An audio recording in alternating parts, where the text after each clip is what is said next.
아, 지난주에 이제 3장 중간에서 멈췄는데, 사실 2장에는 바울 사도의 그 신학의 아주 중요한 두 가지 주제가 등장했습니다. 2장 16절 같은데, 사람이 율법의 행위로 의롭게 되는 것이 아니라 예수 그리스도를 믿는 믿음으로 의롭게 되는 것임을 알고 우리도 그리스도 예수를 믿은 것입니다. 라고 할 때 그 의롭게 된다고 하는 것, 의롭다고 인정을 받는, 하나님으로부터 의롭다는 선언을 듣는 것, 이것이 이제 큰 주제고요. 또 하나는 20절, 21절 그래서 내가 그리스도와 함께 십자가에 못 박혔습니다. 그러니까 소위 이제 신학의 용어로 말하자면 또 뭐 성경의 용어라고도 할 수 있는 그리스도의 연합입니다. 그리스도의 연합. 그러니까 의로워지는 것, 뭐 의롭다고 인정받는 것, 그리고 그리스도의 연합, 이 두 가지 이제 주제가 등장했죠. 3장부터 5장 12절까지가 이 갈라디아서 전체의 어떤 아규멘트, 이제, 그래서 논의가 벌어지는 장면입니다. 논의. 그런데 이제 3장 1절에서부터 어리석은 갈라디아 사람들이여 하면서 이제, 6절까지는 이제 꾸짖는 말입니다. 어떻게 이렇게 걸렸습니까? 여러분 그렇게 어리석습니까? 여러분이 체험한 그 모든 체험이 다 허사가 됐습니까? 뭐 이제 꾸짖는 말이 1절에서 6절까지 있고, 그 다음에 이제 이 모든 아규멘트를 마치면서 5장 1절에서부터 12절까지는 뭐라고 할까, 이제 권면이 등장하죠. 그러니까 중간에 여러 가지 바울 사도가 말하고자 하는 바를 분명히 하고 나서는 이제 권면, 그리스도께서 우리를 해방시켜 주셔서 자유를 누리게 했으니까 굳게 서서 다시는 종살이의 멍에를 매지 마십시오. 그러면서 여러분 지금까지 잘 달려왔는데 누가 여러분을 가로막아서 진리를 따르지 못하게 했습니까? 적은 누룩이 반죽 전체를 부풀게 하니까 그런 것들을 조심하고, 하나는 이제 권면을 이제 하고 있습니다. 그러니까 이제 3장 7절에서부터 4장 마지막 절까지가 이제 믿음으로 의롭게 된다고 하는 것, 율법의 행위로 의롭게 되는 것이 아니라 믿음으로 의롭게 된다고 하는 것. 그러니까 왜 율법의 행위를 말을 하느냐? 지금 이들이 당장 겪고 있는 혼란은 이제 할례를 가지고 들어온 것이지만, 바울 사도는 율법을 떼고 할례만, 또는 할례뿐만이 아니라 여러 규정들이요, 뭐 식사를 누구랑 뭐 나눈다든가, 뭐 절기를 지킨다든가, 이런 것만을 따로 떼어서 그 중에서 가장 대표적인 건 할례인데요. 생각할 수는 결코 없는 것이고, 그것은 결국 할례를 받아들인다고 하는 건 율법 전체를 이제 받아들이는 셈인데, 그것이 어째서 이제 어째서 옳지 않은가 하는 거를 말하고 있는 데인데, 그 3장 7절에서부터 4장까지도 결국 이제 두 가지입니다. 그것도 나눠보면은, 첫째는 3장 7절에서부터 4장 7절까지는 신학적인 토의를 하는 것이고, 신학적인 이야기를 하는 것이고, 4장 7절까지 신학적인 내용을 밝히고 나서 4장 8절서부터는 여러 가지 말한 것에 근거해서 이제 어, 호소하는 건데요. 그런데 이 둘 다가 그러니까 첫째는 신학적인 도의를 하는 것과 그 다음에 이제 그 호소하는 것 둘 다가 이제 아브라함의 이야기로 이제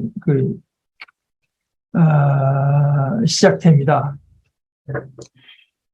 아마 이것은 뭐 그거 성경을 그러니까 바울 사도가 말을 하는 이 주요 포인트가 아브라함을 이야기함으로써 구약의 내용은 방대하잖아요. 그러나 아브라함을 이야기함으로써 제일 효율적으로 말할 수 있겠다고 생각한 것도 있겠고, 또 하나는 이 갈라디아 교인들이 이제 도전을 받은 것이 저쪽에서 와서 그 아브라함의 이야기를 들고 나오면서 할례를 받지 않는 자는 약속에서 끊어진다. 반드시가 내 씨앗에서 하나님의 약속이 이루어진다고 했기 때문에 아브라함의 씨앗이라고 하는 것, 아브라함의 자손이라고 하는 것을 강조한 사람들에 대해서 그렇기 때문에 바로 바울 사도가 전공법을 택해서 그 아브라함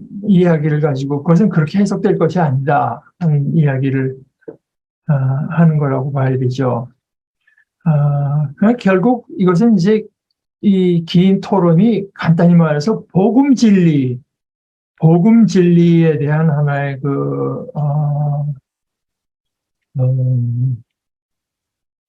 디펜스, 이제, 라고 할 수 있습니다. 그리고 이 복음 진리를 말함에 있어서, 특별히 이 갈라디아 교회가 당하고 있는 이 할례, 그리고 할례라고 하는 것을 바라보는 적절한 틀로서 율법, 그리고 보세요. 갈라디아 교인들은 할례 문제를 닥치고 있지만 할례라고 하는 것은 한 율법 하나의 패키지로 되어 있는 것으로서 할례라고 하는 것만을 갖고 얘기하다 보면은 이야기가 이제 엉뚱한 데로 갈 수가 있고 율법이라는 어떤 전체 얼개 프레임을 보면서 이야기를 해야 되는데 그것만 갖고도 안 된다 이겁니다. 율법이라고 하는 것은 결국 이제 율법에 대해서도 따지지만 율법의 행위, 모세 율법이 말하는 바를 이제 행한 것, 율법의 행위, 그리고 행위라고 하는데 그것도 이제 살펴봐야 되는데, 그건 반드시 율법뿐이 아니다. 율법을 지켜서 의롭다고 하는 것의 더 큰 버전은 유대인들에게서는 그 율법을 행한 것으로서 이제 나타났지만, 그러나 이것은 좀 더 크게 보면은 사람들이 뭔가를 행해서 유대인들에게 율법이었고, 뭐, 다른 사람들이 뭐, 코란일 수도 있고, 또는 뭐, 어떤 철학일 수도 있고, 사상일 수도 있고, 그런데, 또는 선함, 이런 것일 수 있지만, 그런 것을 행해서, 의롭게 된다. 이거를 이제, 제가 전에 말씀드렸겠지만, 20세기에 그 유명했던 신학자 중에 루돌프 볼트만이라고 하는 사람은 기독교 외의 다른 모든 인간의 어떤 그 움직임이라고 하는 것은 결국은 과거로부터 살겠다고 하는 것이다. 과거. 그러니까 깨달았기 때문에 내가 어떤 온전한 인간성을 이룬다. 선한 일을 행해서 내가 온전함에 이르른다. 이제 뭔가 해서 그것을 근거로 그 이제 과거가 된 것, 그것이 나한테 일어난 일이 돼서 그래서 내가 이제 자유를 얻는가 이제 이렇게 되는 것인데, 기독교는 이제 그게 아니다. 앞에서 하나님께서 우리를 너는 의롭다고 불러주시는 그 우리의 부름말에 그냥 믿고 순종으로 나아가게 해서 기독교의 복음만이 미래로부터 사는 것이다. 앞으로부터. 이제 그렇게 표현을 했죠. 그러니까 그 율법, 갈라디아서가 이제 할례를 말을 하고 있고, 할례를 바라보는 더 적절한 프레임으로서 율법을 말을 하고 있지만, 그러나 그것은 좀 더 크게 확장돼서 율법뿐이 아니라 인간의 어떤 모든 행위, 를 이제 그 믿음과 대비시키고 있다고 보아도 좋다. 이제 그렇게 되는 것입니다. 그런데 갈라디아서의 이야기를 하면서 결정적으로 갈라디아 교인들에게 와서 할례를 요구하고 할례를 주장하고 그것으로 겁을 주고 그것으로 이제 마음을 어지럽히고 혼란시키는 것이 바울이 전한 복음과 그 내용이 다르지만 그 내용을 다르게 하는 가장 결정적인 이제 이유는 결국은 그리스도 사건, 그리스도만으로 충분하냐? 거기다 뭘 더 해야 되느냐? 온전해지려면 그리스도에다가 뭘 더 더해야 되느냐? 구약 성경이건 뭐 갈라디아서에서 이제 주로 할례였죠. 그러나 할례 때문에 말을 하고 할례만을 말하지만 저 뒤에 가서 뭐 절기를 지키는 이런 이야기들도 이제 자연스럽게 나오는 것이 그럴 수밖에 없다는 거거든요. 바울 사도는 할례만 따로 떼어놓을 수가 없고 이제 율법 전체의 일부분으로 율법 전체를 대표하는 것으로 할례를 봐야 이제 여러분들의 행동이라고 하는 것이 얼마나 우리에게 약속을 주시고 그 약속이 믿음으로 우리에게 실현되는 그러니까 그 약속이 결국은 약속이었다가 실제로 이제 우리에게 현실로 나타난 것이 그리스도 그 그리스도를 믿고 그와 연합할 때 그때 하나님의 영이 우리에게 내려서요. 하나님의 영으로서 우리가 여러 가지 하나님을 아버지로 부르기도 하고 믿음의 여러 가지를 이제 실제로 맛보기도 하고 체험하기도 하고 경험하기도 할 뿐 아니라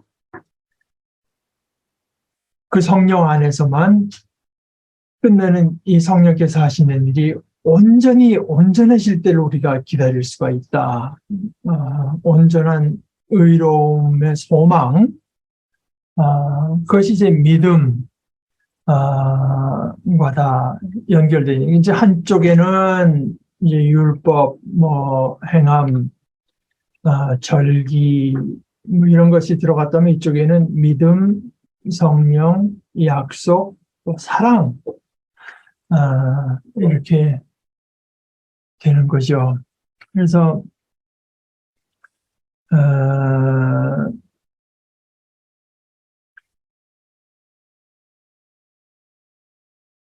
그러면서 이제 결국은 아까도 말씀드렸다시피 아파 3장 7절에서 4장 7절까지가 말하자면 토론으로서는 제일 큰 덩어리인데 제일 그 본격적인 토론인데 결국은 그 그리스도만으로 충분하냐? 그리스도만으로 충분치 않느냐? 말은 그렇게 하죠. 그리스도만으로 충분하지 않다는 게 아니다. 이거 하면 더 좋지 않냐? 그게 충분치 않다는 뜻이거든요.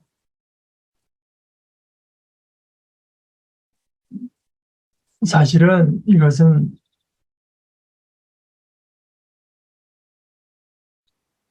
교회도 역시 끊임없이 겪게 되는 하나의 어, 유혹이라고 저는 이제 생각합니다.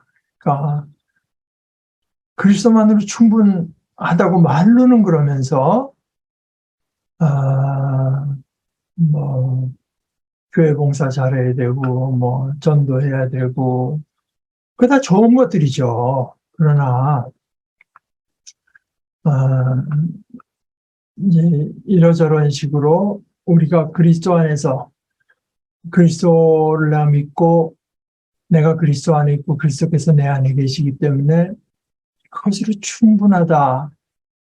나에게 남은 것이라고 하는 것은 그리스도 안에 뭐가 있느냐? 더 철저히 그리스도 안에 있고 그리스도께서 내 안에 있는 그것만이 내게 중요한 것이라고 하는 이제 그것을 아, 말로는 인정하나 실제로는 자꾸 이러저런 식으로 이제 어, 흔들어 놓는다. 그리스도만으로 충분하다고 하는 것이 우리 개인에게 어떻게 적용되느냐? 그것이 믿음만으로 충분하다. 이렇게 되는 겁니다. 그러니까 그러니까 이것은 다른 말로 하면은 은혜로 족하다. 은혜. 그러니까 그리스도만으로 충분하기 때문에 하나님께서 우리에게 하나님의 마지막 말씀으로서 그리스도를 주셨는데 그 그리스도의 마지막 말씀으로서 십자가에 달리셨는데 그러니까 십자가야말로 하나님의 the last word 십자가에 달리신 그리스도야말로 하나님의 마지막 말씀인데 이제 그것을 그 말씀을 다른 것을 보지 않고 그 말씀 그대로 이제 받아들여서 예를 들어서 좀 표현이 좀 비유가 적절한지 모르겠지만 내가 이게 생존을 위해서 뭐 한 1,000,000원이 필요한데 나에게 1,000,000원 누가 주는데 내가 그냥 준다. 그 사람의 선의와 그 사람이 나에게 능히 줄 수 있는 사람이라고 하는 걸 믿고 그냥 그대로 받아들이느냐.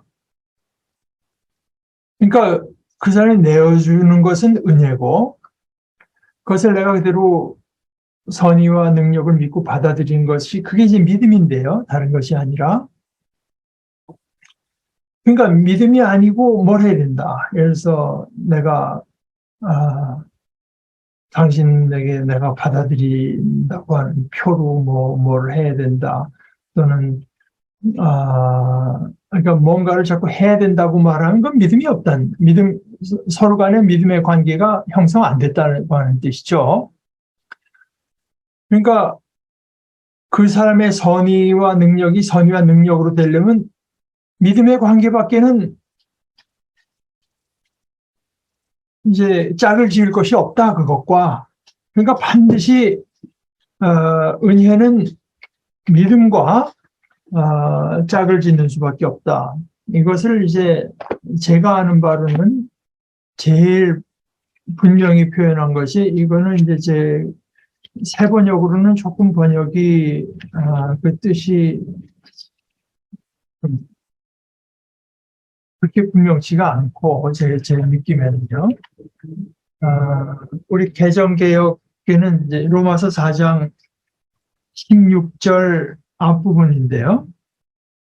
그러므로 후사가 되는 이것, 그러니까 하나님의 모든 것을 이어받는 아브라함처럼 우리의 것이 되는 이 후사가 되는 이것이 은혜에 속하기 위하여 믿음으로 되나니 이렇게 말을 했거든요. 은혜에 속하기 위하여 믿음으로 된다. 이것은 거꾸로 말하면 믿음으로가 아니라 믿음 외에 다른 뭔가를 행하는 것으로 된다면 그건 더 이상 은혜에 속하지 않게 된다 이런 뜻 아니겠습니까? 새한글 성경에도 이제 그것을 잘 표현했는데요. 4장 16절 앞부분. 이런 까닭에 이 약속은 믿음의 기초를 둔 것입니다. 그래야 이것이 은혜가 되고 그 약속은 모든 후손에게 유효하게 됩니다. 믿음에 기초해야 은혜가 되는 것이다. 은혜에 속하기 위하여 믿음으로 된다. 이제 그러니까 여기서 뚜렷이 드러나는 것은 행위냐 율법이냐 그것이죠. 그러니까 이것은 그리스도만으로 충족하다고 하는 것과 또 믿음만으로 충족하다고 하는 것, 그래야 된다. 거기다가 무슨 할례니 무슨 열심이니 심지어 그것이 극단적으로 가면은 목사 잘 섬기는 거니 무슨 교회 봉사 잘하는 거니 이렇게 되면은 이거는 복음이 복음 아닌 것이 되어버리고 은혜가 은혜 아닌 것이 되어버릴 수밖에 없죠. 이제 큰 내용은 그런데 그것이 예를 들어서 조금 바울 사도가 거기서 그치질 않고 율법과 이런 것에 대해서 조금 더 갈라디아 교인들을 이런 기회를 가지고 조금 더 든든한 어떤 근거 위에 세우기 위해서겠죠.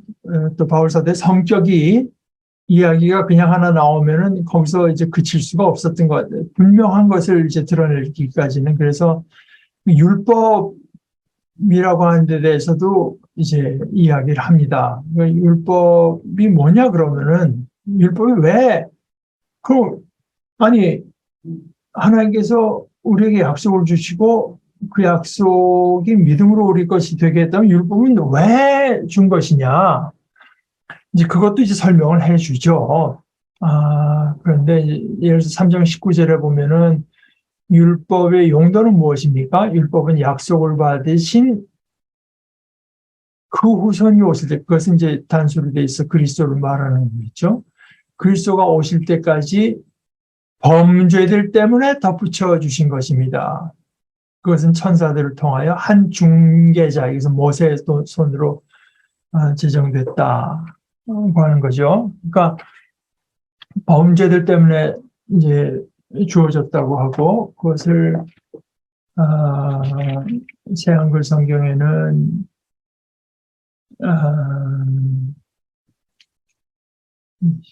9장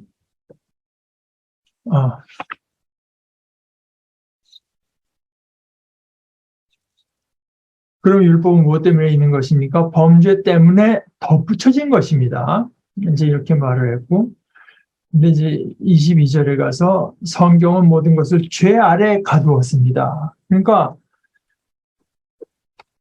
율법의 그 긍정적이고 적극적인 의미가 그 하나님의 뜻과 이제 이런 것이 드러나 있기 때문에 그 율법에 맞춰 살면 우리가 더 나은 삶을 살 수가 있죠. 그러나 우리가 하나님 앞에 의롭게 살게 하려는 목적으로 주어진 것이 아니다. 율법은 그것은 이제 약속과 믿음의 영역에 속하는 것이고 율법이라고 하는 것은 아까 말씀드린 것처럼 그대로 살면 더 나은 삶을 살 수 있는 것과 그것만 있는 게 아니고 이제 부정적인 면도 있다. 율법은 인간의 죄를 해결하지 못해요. 근데 인간은 죄 있는 존재 아닙니까? 그 죄가 드러나야 된다. 죄가 드러나야 된다. 그런 목적으로 이제 주어져서 결국은 우리가 그 모든 죄로부터 해방될 때까지 그 하나님의 약속, 그리스도의 약속이 오실 때까지 우리를 어떤 면에서 가두어두기 위해서 말하자면 옛날에 노예 가운데서 뽑은 몽학 선생 가정교사가 그 어린아이가 이제 제대로 학교에 가서 스스로 공부할 때까지 그 어린아이를 지키고 감시하는 역할을 했던 것처럼 율법이 그런 역할을 위해서 이제 주어진 것이다. 이제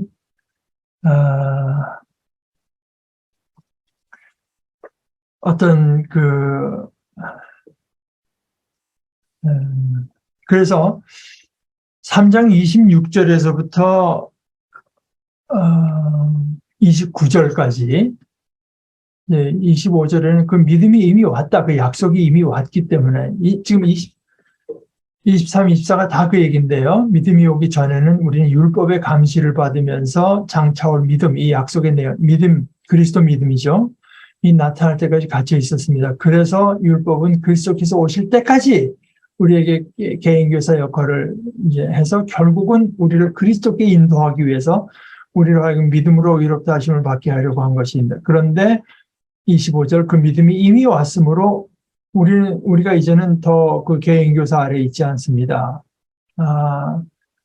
여러분은 모두 그 믿음으로 말미암아 그리스도 예수 안에서 하나님의 자녀들입니다. 여기 지금 모두라고 하는 말이 굉장히 중요하죠. 모두 그 믿음으로 말미암아 그리스도 예수 안에서 하나님의 자녀들입니다. 자녀들이 될 수 있습니다도 아니고 자녀들입니다. 제가 몇 주 들어서 얘기한 대로 그리스도인의 self-affirmation, 그러니까 자기 긍정, 나는 하나님의 자녀다. 자꾸 다른 사람으로부터 어떤 그 컨펌을 받을 필요가 없고, 다른 무엇이 그것을 우리를 컨펌해 줄 수도 없는 것 아니겠습니까? 스스로 나는 하나님의 자녀로서 나는 충족하다라고 하는 것을 스스로 이제 자꾸 알고, 말하자면은 스스로가 되기 위해서 그 자유를 행사하는 것 외에는 우리에게 남은 게 없거든요. 그걸 뭐 우리 인간들이 어느 정도 알지만, 제가 설교 때도 말씀드렸지만 그 바이든 대통령 부인이 김건희 씨로 just be yourself라고 해서 오주가 안 됐으면은 옆에서 보니까 사람이 불안해하고 뭔가 이제 뭔가 이건 자기가 그 자리에 어울리지 않는다고 하는 걸 스스로 인정하면서도 이제 뭐 하는 게 안 되면서 그런 말을 했겠습니까만은, 저는 그 바이든 여사도 be yourself가 되느냐, 거기에 대해서는 하나 이제 회의적입니다. 그것이 사실 쉽지가 않죠. 우리가 자유를 지키는 게 바로 그건데요. 우리는 모두 그 믿음으로 말미암아 그리스도 예수 안에서 하나님의 자녀들입니다. 여러분은 모두 세례를 받아서, 세례가 행위를 말하는 게, 세례도 역시 뭐 꼭 세례를 실제로 받았느냐 아니냐, 세례는 가장 중요한 것이긴 하지만 세례를 받았다고 하는데 방점이 있는 게 아니라 그리스도와 연합한 하나의 그 표를 이미 여러분이 다 거쳤다고 하는, 이제 그것을 여러 사람 앞에서 고백하는 것이 세례니까요. 여러분 모두 세례를 받아 그리스도 하나가 됐고 그리스도를 옷으로 입은 사람들이기 때문입니다. 그러니까 모두 하다 보니까 28절, 29절, 28절에 가서는 유대 사람도 그리스 사람이 없습니다. 여러분이 유대 사람이 아니라면 유대 사람이 굳이 될 필요가 없고, 또 문명인이 아니라면 또 문명인이 될 필요가 없고, 종도 자유인도 없습니다. 예를 들어서 그 그러니까 자유로운 신분, 귀족의 자유로운 신분을 획득해야 하나님의 자녀가 되는 것도 아니고, 또는 내가 이런 모든 것이 풍족하면은 자유인이 될 수가 없고, 뭐 그런 것도 아니고,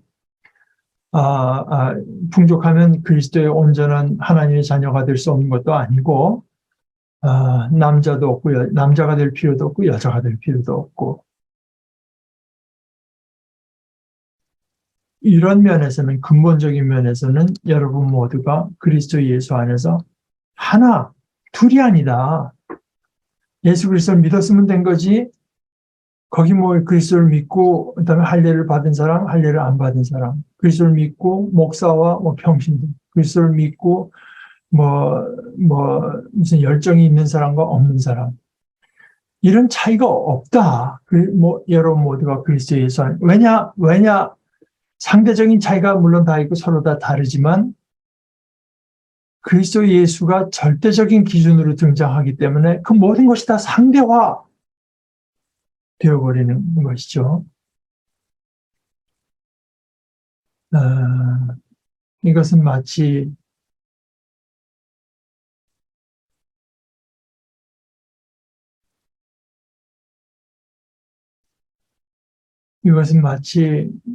빨간색과 파란색이 다르지만, 저는 이제 그렇게 생각해요. 시간이. 지금 요즘 한국에 이걸 보게 되면은, 또 올킴이호 같은 제가 책이, 우리가 하느님이다, 저거 하면서 이제, 유일신 사상을 극복해야 된다. 하나님과 우리 사이, 이런 얘기를 하는 걸 보면서, 그분이 이제 지금 신학교에서 가르치고 난 그것도 참 잘 이해가 안 가지만, 그런데 그 사람들이 공격하는 그 유일신이라고 하는 것이 지금 그 사람들 그걸 기독교라고 공격을 하는데, 그건 기독교가 아니죠. 하나님은 인간과 경쟁하지 않아요.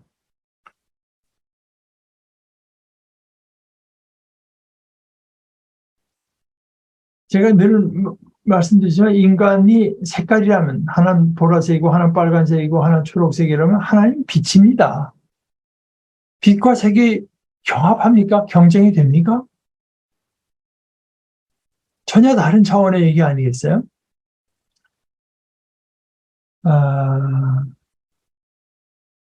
공기와 호흡은 경쟁하지 않죠. 열심히 호흡하는데 공기가 없으면 어떻게 됩니까?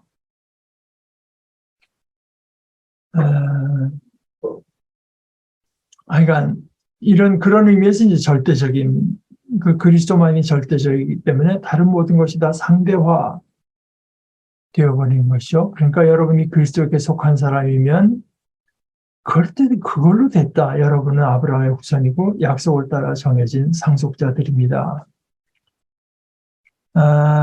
그러니까 여기 26절에서 29절 이것을 이제 3장 7절에서 4장 11절까지의 그 모든 신학적 토론에 아주 그 중심부라고 더글라스 무가 얘기했고 저도 이제 동의합니다.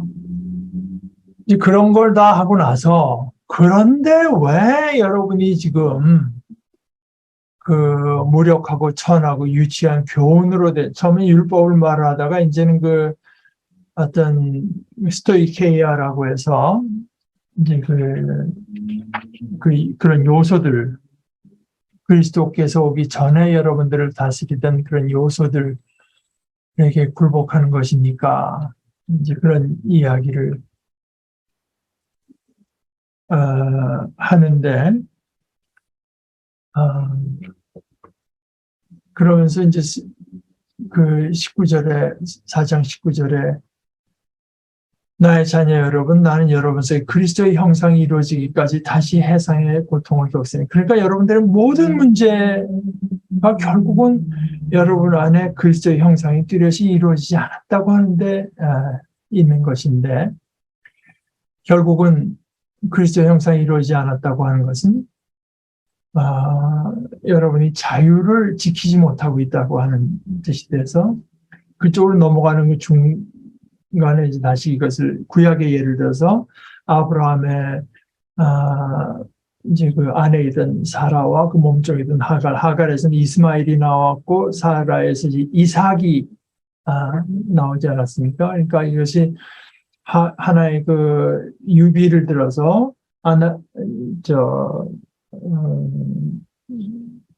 그 알레고리적인 해석을 이제 가해서 하갈은 말하자면 율법을 상징을 하고 사람이 뭔가 하게 해서 이제 하나의 약속을 어떻게 이뤄보겠다고 이제 한 것이니까 사라는 전혀 아이를 가질 수 없던 사람이 그 사이에서 온전히 하나님의 약속과 하나님의 능력에 의해서 약속이 이루어진 거기 때문에 사라가 상징하는 약속, 그것은 자유.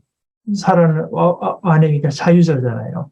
하갈은 인간적인 무슨 수를 내서 해보려고 했던 거였고 하나님에 대한 약속이 흔들렸다고도 볼 수가 있어서 그렇게 해서 태어났는데 이제 그것은 말하자면은 하갈은 종이니까요. 결국은 이런 율법의 길, 뭐를 지켜서 하는 행위의 길은 종살이의 길이고, 약속에 의한 믿음의 길은 이제 자유의 길이다라고 해서 자유로 자연스럽게 넘어가서, 그 4장 31절에 형제자매 여러분, 우리는 여종의 자유가 아니라 자유를 가진 여자의 자녀입니다. 그래서 5장에서 이제 굳게 서서 다시는 종살이의 멍에를 매지 마십시오. 그렇게 이어진 것이고,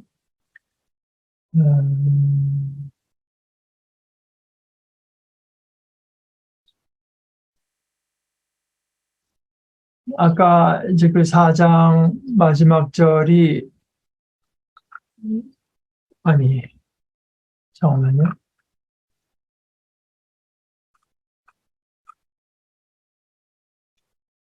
3장 그 마지막 부분이 그 토론의 주요 부분의 이제 포인트라고 말을 했는데 그것을 더글라스 무가 이렇게 요약을 했습니다. 3장 26절에서 29절을 이 사람이 자기 말로 패러프레이즈 하기를 모든 사람, 유대인이건 이방인이건 상관없이 모든 사람이 그리스도께 속함으로써 하나님의 백성에 속할 수 있다. 그리고 그리스도께 속한다고 하는 것은 믿음으로, 그리고 믿음으로만 된다. 그리고 그리스도께 속하는 것은 모든 그 차이를 넘어서는 것이다. 인간 사이에 존재하는 어떤 차이라도 다 넘어서는 것이다. 그리고 이제 5장에서부터는 아까 말씀드린 대로 이제 그 하나의 권면, 5장 12절까지가 권면이고, 그 다음부터는 이제 어떤 그 성령,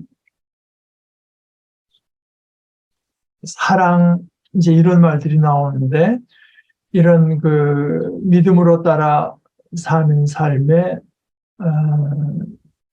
이제 하나의 그 패키지를 이루는 것으로서 결국은 그 이걸 요약을 이렇게 했었죠. 5장 6절, 5절 6절을 읽겠습니다. 4절부터 읽을게요. 5장 4절에서부터 6절. 율법으로 의롭게 되려고 하는 사람은 그리스도에서 끊어지고 은혜에서 떨어져 나간 사람입니다. 그러나 우리는 성령을 힘입어서 믿음으로 의롭다고 하심을 받을 소망, 이것은 궁극적인 이제 하나님께서 finally 우리가 의롭다, 너는 나와 바른 관계에 있다고 선언해 줄 것을 받을 소망을 간절히 기다리고 있습니다. 그래서 그것을 이어서 6절에서는 그리스도 예수 안에서는 할례 받거나 안 받거나 이게 문제가 하나 되지가 않고 가장 중요한 것은 믿음인데, 믿음이 이제 바른 믿음이라고 하는 건 뭐냐? 믿음이 사랑을 통해서 일하는 것입니다. 하나님과 우리 사이에 바른 믿음의 관계가 이루어졌다면 그것은 이제 사랑으로 역사하는 믿음. 그래서 여기서 이제 육체의 욕망, 그 다음에 성령의 열매, 육체의 행실, 거기 이제 복수를 썼어요. 육체 행실은 환히 드러난 것들입니다. 그래서 음행, 더러움, 방탕하다가 이제 이런 것들, 21절, 질투와 술 취함과 흥청망청 먹고 마신 노름과 그와 같은 것들입니다. 내가 전에도 여러분에게 경고했지만 이제 또다시 경고합니다. 이런 짓을 하는 사람들은 하나님의 나라를 상속받지 못할 것입니다. 그러나 성령의 열매는 여기는 이제 단수입니다. 단수, 사랑과 기쁨과 화평과 인내와 친절과 선한, 진실과 신실과 온유와 절제입니다. 이제 이렇게 해서 25절에 이제 권면이 나오는데, 우리가 성령으로 삶을 얻었으니 우리는 성령이 인도해 주심을 따라 살아갑시다. 그랬는데 성령이 인도해 주시는 삶, 이 사랑의 삶도 갈라디아에서는 다른 모든 것과 같이 신자들의 그 공동체 안에서 드러나는 삶이라고 하는 것을 바울은 굉장히 강조를 하고, 물론 이제 개인적인 다른 차원의 거를 그렇다고 해서 이제 별로 중요하지 않다고 말하는 것은 아니고요. 제가 누차 강조를 하지만 크리스찬은 사랑으로 대해야 되는데 특별히 하나님의 그리스도 공동체로 부르심 받은 우리에게서 그것이 우선적으로 이제 드러나야 되지 않겠느냐, 드러나야 된다. 그런 얘기를 한 것입니다. 그래서 각자 자기의 짐도 지고 서로 간에 짐을 져서 그리스도의 법을 성취하십시오. 뭐 그 정도로 우리 갈라디아서를 한번 정리해 보십시다. 여러분들이 그러고도 한번 또 다시 읽어 이제 갈라디아서를 다시 한번 새겨보면서 여러분 나름대로 어떤 그 줄기를 세워보는 것이 굉장히 중요하고 그것에 이제 도움이 될까 해서 이제 다시 본 것입니다. 그렇게 하시고 우리 다음 주부터는 창세기 뭐 전에도 말씀드렸지만 이제 우선 1장에서 11장까지 소위 우리가 원역사라고 하는 부분인데 이제 12장에서부터는 아브라함의 이야기를 시작하면서 많이 그 어떤 결이 달라지는 것처럼 느껴지는 그런 구조인데요. 1장부터 11장까지를 두어 번 읽어보시고 오시면 좋겠습니다. 수고하셨고 우리 기도하고 마친 뒤에 좀 쉬셨다가 예배로 돌아오십시다. 하나님 우리 아버지,